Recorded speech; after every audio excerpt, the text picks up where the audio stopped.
মহালয়ার সকাল, দেবীপক্ষের সূচনা। ভোর না এই কারণেই, কারণ এই বছর আমার জীবনের প্রথমবার আমি এমন একটা মহালয়া কাটাতে যাচ্ছি যেদিন আমি ভোরবেলা ঘুম থেকে উঠিনি। আমরা সকলে মিলে একসাথে বসে টিভিতে মহালয়া দেখিনি। কারণ এই বছর না আমাদের বাড়িটা বড্ড ফাঁকা। দিদু চলে যাওয়ার পর থেকে কেমন যেন সমস্ত কিছুই ওলটপালট হয়ে যেতে থাকলো। আমরা আগে মহালয়ার দিন কত ভোরবেলা থেকে উঠে কত মজা করতাম, কিন্তু এই বছর যেন আর সেসবের কোনোই বালাই নেই। পুজো আসছে, চারিদিকে পুজো পুজো ভাব, বিভিন্ন জায়গায় গান চলতেও শুরু করেছে, বাতাসে ঢাকের আওয়াজ,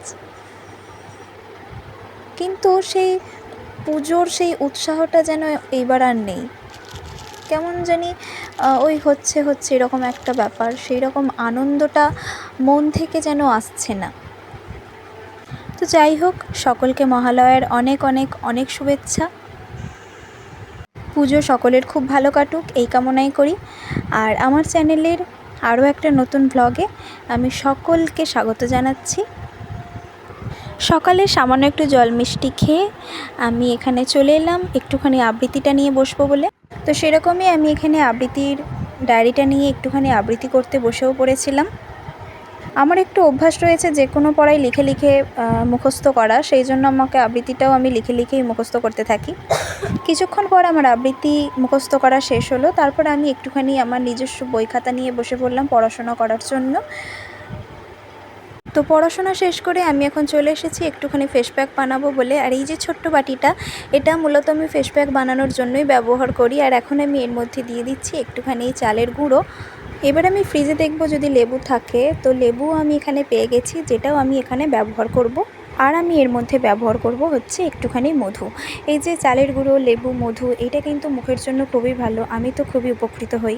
এবারে আমি লেবুটা এর মধ্যে চেপে নেব এইভাবে, আর এর মধ্যে দেবে একটুখানি হলুদ গুঁড়ো, যেটাও কিন্তু ত্বকের জন্য খুবই ভালো। তারপরে এই সবগুলোকে এইভাবে আস্তে আস্তে মিশিয়ে নিতে হবে, তার মধ্যে একটুখানি জল, মিশ্রণটা ঠিক এই রকম তৈরি হবে।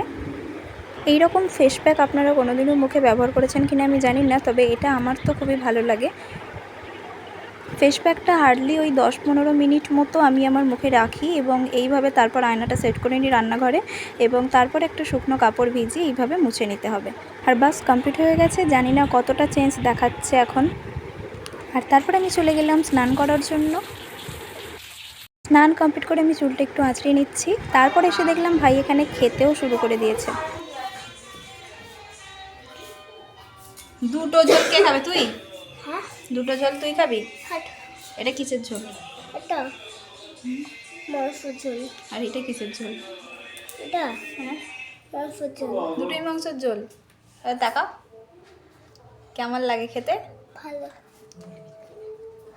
আমিও তারপরে একটুখানি চলে গেলাম রান্নাঘরে, কি রান্না হয়েছে দেখার জন্য। গিয়ে দেখলাম রান্না হয়েছে শুক্তো, যেটা আমার খুবই ফেভারিট। আর রয়েছে ইলিশ মাছ বেগুন দিয়ে ভাপা। তারপর আমিও খেতে বসে বললাম, নিয়ে নিলাম একটুখানি নুন, তারপর নুনটা দিয়ে পেঁপেটা খেয়ে নিলাম, আর তারপর খেয়ে নিলাম শুক্তো দিয়ে একটুখানি ভাত। তারপর নিয়ে নিলাম ইলিশ মাছ ভাপা, আর ইলিশ মাছ ভাপা দিয়েও ভাতটা খেলাম, খুবই ভালো লাগলো। তো ভাইও খাওয়া শুরু করেছে আস্তে আস্তে, এবং আমিও খাওয়া দাওয়া করে একটুখানি ভাত ঘুম দেবো। আর আজকের ভিডিওটা এই পর্যন্তই থাকলো, আবার আসবো নতুন কোনো ভিডিও নিয়ে।